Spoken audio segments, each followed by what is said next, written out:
Estamos hablando de Martita Arriola, de Horacio Enríquez y de Luis Cosita Romero, a quien le damos la bienvenida. ¿Cómo les va? Gracias por acercarse. Gracias a ustedes. Gracias a ustedes. Bien, llegaron el sábado, me contaban. Así es. Sí, la verdad que llegamos de un viaje que estábamos calculando alrededor de 10.000 kilómetros que hicimos. Estuvimos una semana, como bien lo dijiste, en Belén, Topará, que es como la entrada al Amazonas, en el corazón de la Amazonía. Bueno, en esto que son las conferencias de Naciones Unidas para discutir las diferentes agendas que surgen de la crisis climática, como lo es la mitigación, la adaptación y la resiliencia frente al cambio climático. Y la verdad que venimos con la alegría del deber cumplido, ¿no? Porque esto no figuraba en ningún plan, pero entendíamos que esta vidriera global que está discutiendo temas muy sensibles para pensar la humanidad y el planeta en los próximos años, era importante para que nosotros lleváramos la agenda de defensa de nuestro río, de nuestra cuenca del Plata, representando a más de 190 organizaciones que se constituyeron como remar contracorriente por el agua, la vida y la soberanía. Así que podemos decir con orgullo que cumplimos con esa responsabilidad, llevamos nuestras banderas, nuestra agenda a dar a conocer, llevamos la yaguarona, que es el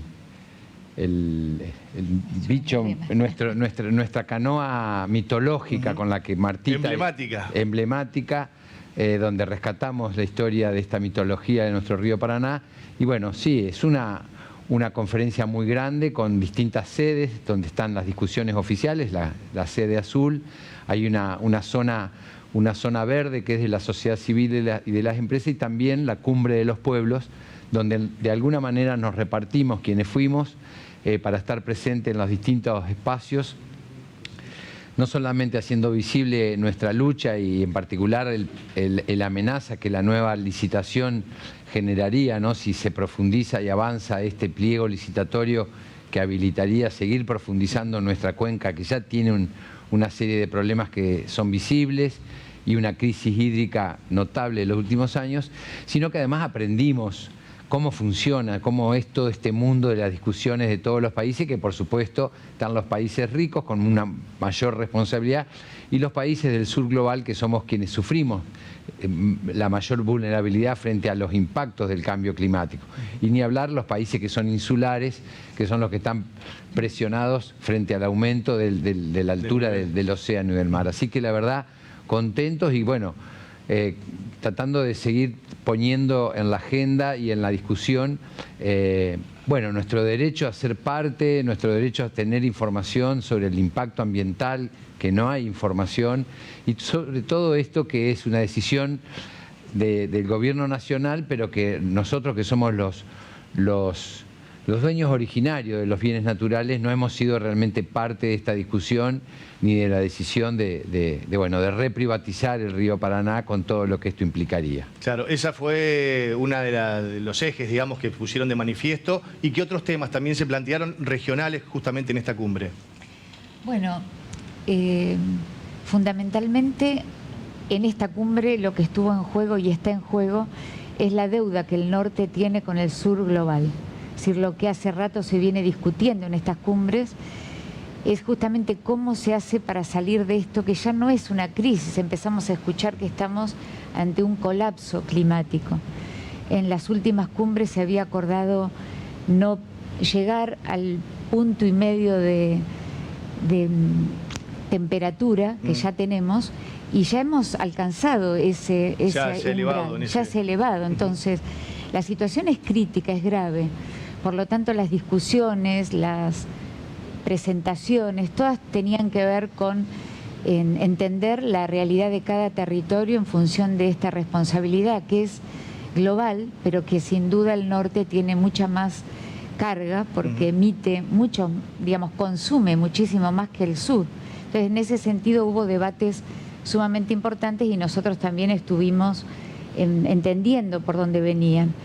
También quería decir que no tiene que ver con tu pregunta, pero fuimos alojados por la Iglesia Católica. Nosotros pudimos viajar gracias a la colaboración de muchas personas, entre otras la intendenta municipal, legisladores como Blanca Osuna, Laura Estrata, y un conjunto enorme de organizaciones que nos aportaron su granito de arena, y por eso pudimos llegar.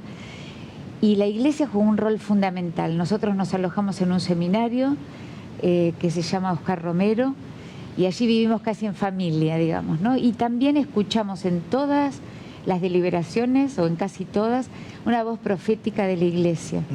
Nosotros somos parte, yo soy parte de la red eclesial Justicia y Paz en la Patria Grande, y estuvo muy presente el pensamiento de Francisco. Es un antes y un después de Laudato Si, y eso se hizo muy visible en la cumbre, ¿no? Sosteniendo esto de que hay que hacer lío, hay que movilizarse para poner de manifiesto y darle visibilidad a esta situación.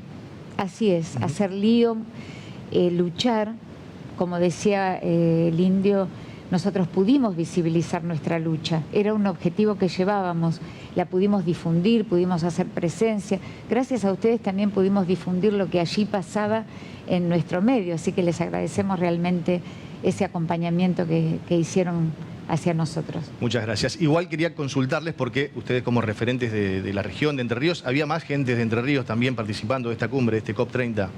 Sí, nos cruzamos. Bueno, vos te cruzaste con... Sí, no, estuvo gente de Taller Flotante de Victoria y otras organizaciones, y también hubo presencia del gobierno provincial, estuvo presente la secretaria de Ambiente y el responsable de Ambiente, el responsable de Cambio Climático. Pero no pudimos tener conversaciones, personalmente no los vi. Bien, Cosita, vos hace mucho que venís trabajando. ¿Qué importancia tiene que además de las ONG, organismos oficiales del Estado justamente acompañen este tipo de abordajes? Yo creo que son los facilitadores. Los gobiernos tienen que facilitar los procesos que en cada una de las regiones la gente organizada lleva petitorios para resolver problemas concretos. La falta de agua en algunas ciudades por el estrés hídrico de las cuencas.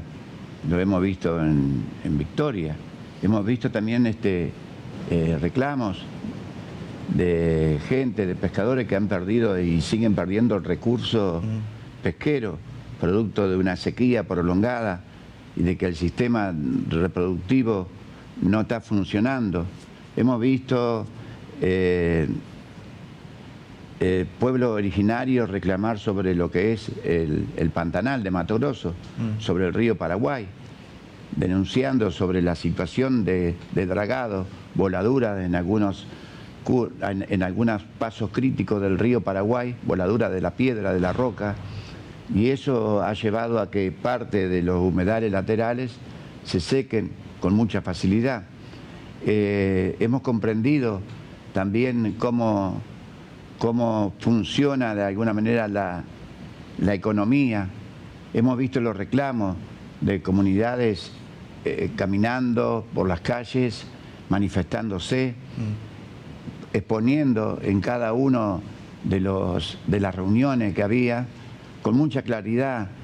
Es increíble escuchar anécdotas de caciques, de tribus, donde tuvieron que emigrar cientos de kilómetros porque fueron quemados sus territorios, donde ellos allí obtenían su alimento de lo que la selva, los ríos le producen. Y hoy hemos visto y nos contaban de que, por ejemplo, la cuenca del Amazonas ha perdido un 70% de su caudal. Está por debajo, hay comunidades que quedaron aisladas del río. Tienen que caminar 17, 20 kilómetros de arenales para poder llegar hasta donde dejaron su embarcación. El impacto es tremendo.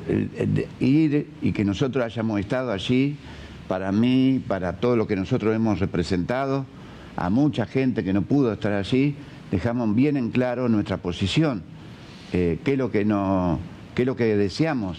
¿Qué es lo que queremos? Que los gobiernos sean facilitadores, que sigan este camino que la gente está marcando, con reclamos muy concretos que tienen que ver con el uso y abuso de los recursos. Y bueno, sí llamamos la atención y encontramos similitud por ríos que se están queriendo privatizar en el Amazonas. Entonces, lo que está sucediendo en este continente, conclusión, es que es un continente para la explotación no solamente de minerales, sino de las cuencas de los ríos que van a proveer del agua para la producción de alimentos que demanda el mundo, pero con un costo altísimo, que es la pérdida de un territorio tan rico como es el Amazonas, como es América del Sur, lo que es América Latina concretamente, ¿no? Sí, y también lo que es el Amazonas en la cuestión de la flora y la importancia, ese pulmón tan grande que tenemos y que lamentablemente también está siendo avasallado. Indio, ¿querías aportar? No, esto un poco también nos encontramos con esa contradicción. Hay una síntesis que me gustaría dejar, que es: los pueblos del mundo están diciendo no a las falsas soluciones, porque la Convención Marco de Naciones Unidas viene ya hace 30 años discutiendo, y el gran desafío es lograr que los países ricos, los países llamados desarrollados, que vienen con un nivel de vida muy alto y que no se sostendrían que los 8.000 millones de personas podamos vivir así, bueno, de alguna manera hay intereses económicos de por medio, hay que entenderlo porque las discusiones son complejas y entendemos que es fundamental que estas conferencias existan, porque es desde las discusiones y los acuerdos que van a venir los cambios. Es imposible sino lograr esos consensos y esos caminos. Pero lo importante es entender de que las soluciones tienen que ser basadas en la naturaleza. Y digo esta contradicción porque son los pueblos del Amazonas los que han vivido durante siglos teniendo una relación sustentable y sostenible en el tiempo. Entonces, un poco también la atención de esta cumbre fue el verdadero protagonismo que deben tener, para no solamente decir ellos son los guardianes de la naturaleza, sino que tenemos que lograr políticamente, claro. En nuestro caso son los pescadores de los pueblos, de los pescadores artesanales, o los mismos pueblos que son parte hoy de Remar, el pueblo nación charrúa, el pueblo guaraní, el pueblo chaná, que han estado también en nuestra comunidad y en nuestra historia invisibilizados, callados, y hoy necesitamos entender que ellos son los que están marcando de alguna manera estos saberes ancestrales, porque acá hay un desafío que termina siendo no solamente cultural, yo te diría espiritual, asumir de que necesitamos transitar no solamente a economías bajo de carbono, economías de energías limpias, sino repensar el destino, el futuro de la humanidad, ¿no? A largo plazo, claro. A largo plazo. Por ejemplo, lo que nos enseñó Francisco acerca del cuidado de la casa común, que es el paradigma del cuidado. No solamente cuidar lo que me toca a mí, claro, lo chiquito, sino entender de que somos una sola humanidad, comunidad de la vida. Por eso hoy nosotros fuimos, porque el río Paraná no puede hablar por sí mismo, pero nosotros hablamos por nuestro río y hablamos por nuestras islas quemadas, por el avance de la agricultura. Entonces, hay un momento bisagra en la historia, yo creo que eso hay que entenderlo, no subestimar, y a la vez decir que nosotros los entrerrianos y los paranaenses vivimos en un paraíso. Vivimos en un paraíso donde el agua es el principal componente, somos una tierra de agua, pero tenemos una responsabilidad con las generaciones futuras. No podemos decir, no, eso está lejos, los tsunamis pasan en otro lado. Acá tenemos, como lo dijo Cosita, estrés hídrico, tuvimos la bajante. Nos ha pasado que la falta de lluvia generan pérdida de millones de pesos. Entonces, asumir desde la complejidad, que nosotros también acá tenemos agenda, no solamente el cuidado de nuestro río, que es fundamental, sino también nuestros arroyos, qué nos pasa con los espacios compartidos. Nuestros humedales. Bueno, humedales. Son un punto crítico. Los humedales cumplen una función importantísima en lo que se refiere al cambio climático. Y sin embargo, cuesta creer de que de manera acelerada estos ambientes se van perdiendo. Se van perdiendo porque están siendo ocupados por ese estrés hídrico, que ahora esa zona no se inundan permanentemente o tiempo prolongado, sino que permanecen secos. Entonces da lugar para la especulación, ya sea la sobreexplotación de ese territorio tan sensible como el aprovechamiento para la siembra de la soja, la cercanía de Rosario.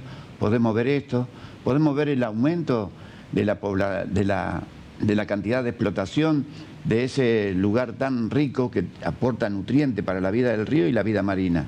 Es complejo eso, pero tiene que ver con la sobreexplotación de esos lugares tan sensibles para la ganadería. Estamos mirando ese problema, pero que la solución está. ¿Cuál es la capacidad de carga que tienen real esos ambientes tan frágiles? Bueno, de eso se trata. El Amazonas se está ocupando y se va devastando esa selva para ocuparla para la producción justamente ganadera, para la demanda de carne de primera calidad que el mundo hoy está reclamando. Entonces, nosotros pagamos un costo muy caro con estas zonas que son consideradas zonas de sacrificio. Bueno, no estamos de acuerdo que sean consideradas como zonas de sacrificio. Necesitamos también dar nuestra opinión de que hay otra manera de poder hacer uso de esos recursos. Luis Cosita Romero, Horacio Indio Enríquez y Martita Arriola, gracias por acercarse. El último mensaje que pueden dejar de lo que fue esta participación. No, es muy fuerte lo que tenemos entre manos. Se viene una licitación de reprivatización de nuestro río. Es muy grave porque se está haciendo sin un estudio de impacto ambiental previo. Participamos en una audiencia pública de más de 14 horas y la inmensa mayoría de quienes participamos, salvo 5 personas que tienen sus intereses específicos en el negocio de la licitación, dijimos no. No sin un estudio de impacto ambiental previo, no en estas condiciones, no al saqueo.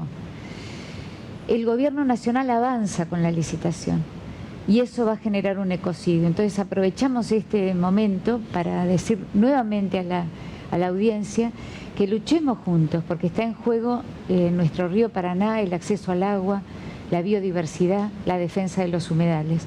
A eso fuimos tan lejos. Entregamos una carta a la presidencia de la COP planteando este problema y haciendo propuestas muy concretas. Y entonces volvemos y también queremos decir en casa que esto se viene y que es una lucha que no termina. Seguimos remando contracorriente por el agua, la vida y la soberanía. Muchísimas gracias por representarnos, por acercarse hoy aquí para dar cuenta de lo que ha sido la participación en esta cumbre climática en Belém. Son Horacio Enríquez, Martita Arriola y Luis Cosita Romero en el COP30 que se desarrolló en la ciudad brasileña de Belém. Desarrolló, digo, porque ellos volvieron el sábado, terminará el próximo viernes 21 allí en la ciudad brasileña. Nosotros continuamos con más Mediodía de Noticias. Así es, Maxi, lo hacemos con recomendaciones.